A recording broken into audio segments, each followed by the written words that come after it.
Like, is this a good spot? That works right there. Yeah, okay, fabulous.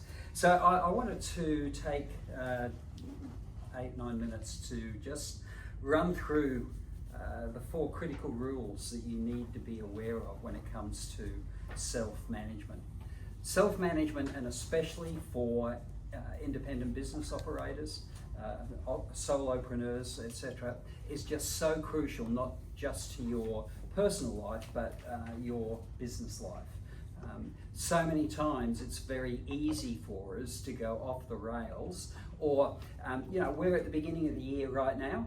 How many of us have sat down and got ourselves organised and actually got some goals for the first quarter of this year? Show of hands. Yeah, most of us have, but I guarantee you by the end of next week, half of them will have left behind, or you will have got distracted by other things. So we've not got a lot of time, but it's important to understand that in society, to live in society, you're conditioned to follow rules.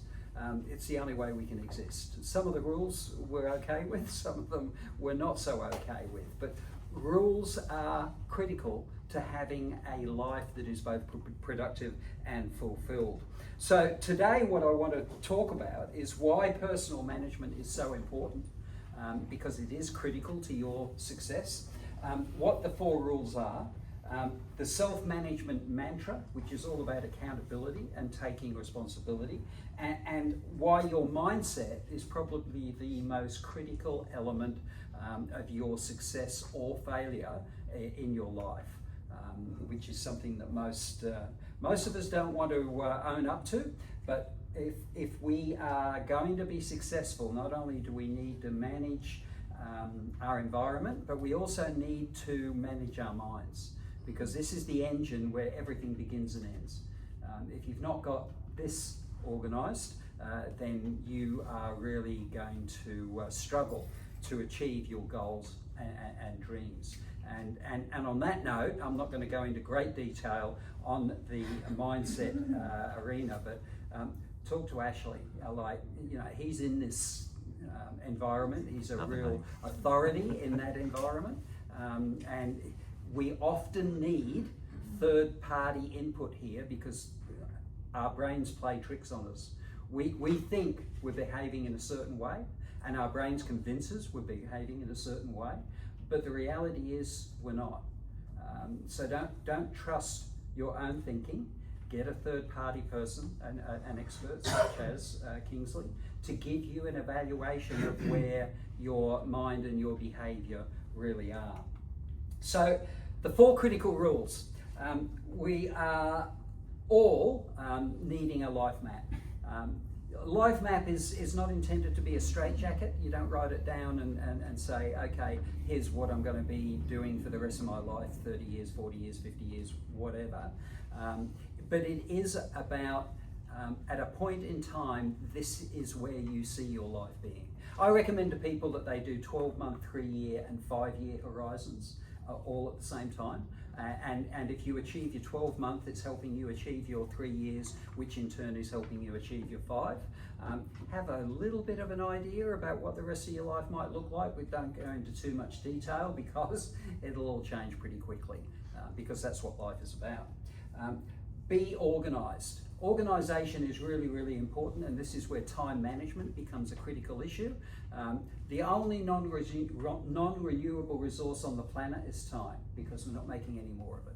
So if you ever catch yourself saying, I didn't get time for that, slap yourself around a little bit, because you've got all the time there is. And it's the one thing that provides us with total equality. Whether you're Elon Musk, the richest man on the planet, or whether you're Ashley or myself, the poorest guys on the planet, you've only got 24 hours in a day, 7 days in a week. We're not making any more time. Assumptions. Assumptions are essential in life. Who drove here today? Yeah. So you went through a few traffic lights? Yeah. They were green, hopefully. When you go through a green traffic light, what's the assumption you're making? That the people facing a red one are going to stop. That's an assumption. Doesn't always happen. But we take it for granted, right? So understand when you're making assumptions. Nothing wrong with making them, as long as you know they're assumptions, they're not fact, they're not ironclad or concrete. So your life map, as I said before, I recommend a 12-month, 3-year and 5-year zones for what's going to be happening, what you want to happen in your life, because it's not going to happen by itself. Most people live an accidental life, and that's not a fulfilled life. So you need a life map. You need to be organised. You need to know what you need to do to achieve what your life map is rolling out for you, what you're contributing. What actions do you need to take? When do you need to take them? How long should they be taking? Really important to be organised.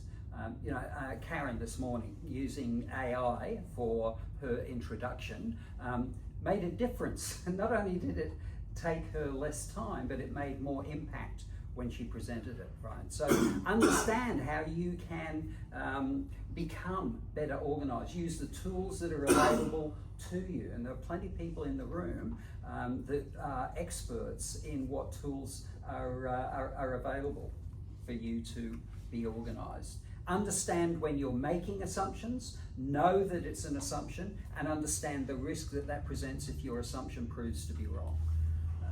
We all base decisions on the facts that we have before us. Those facts can change.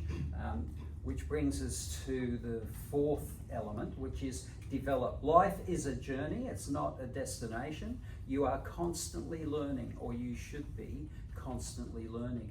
Learn to invest in yourself. If you're going to be successful, if you are going to be a self-managed guru, and turn those dreams that you have into reality, you need to be on top of where the world's going. What tools are open to you? How are things changing?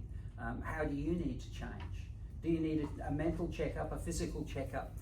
Be prepared to invest in yourself. The self-management mantra is all about taking responsibility. Yeah.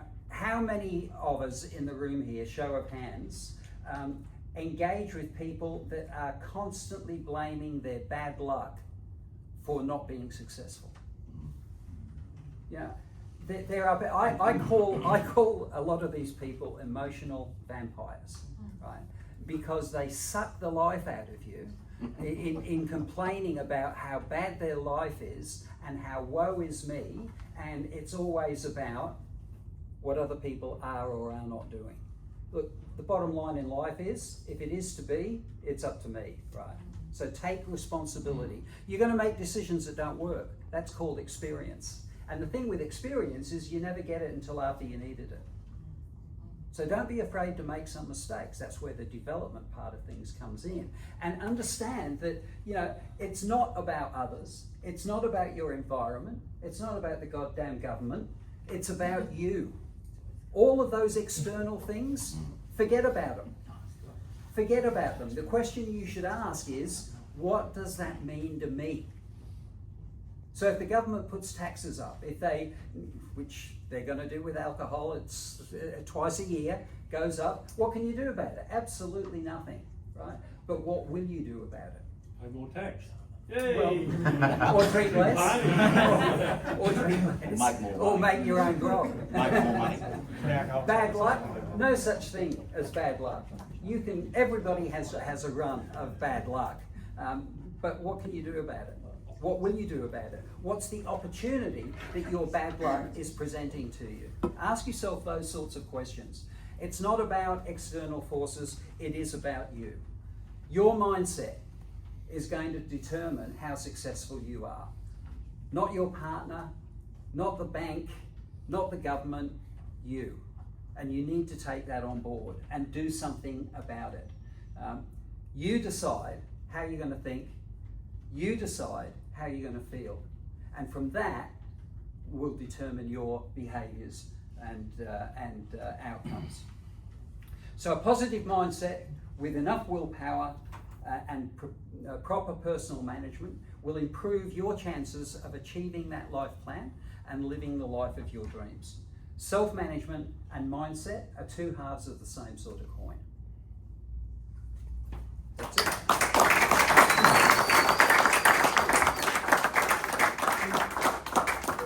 What what a great orator Dennis is, isn't he? Makes a lot of sense, and he's now got your name right too, Kingsley. Yeah.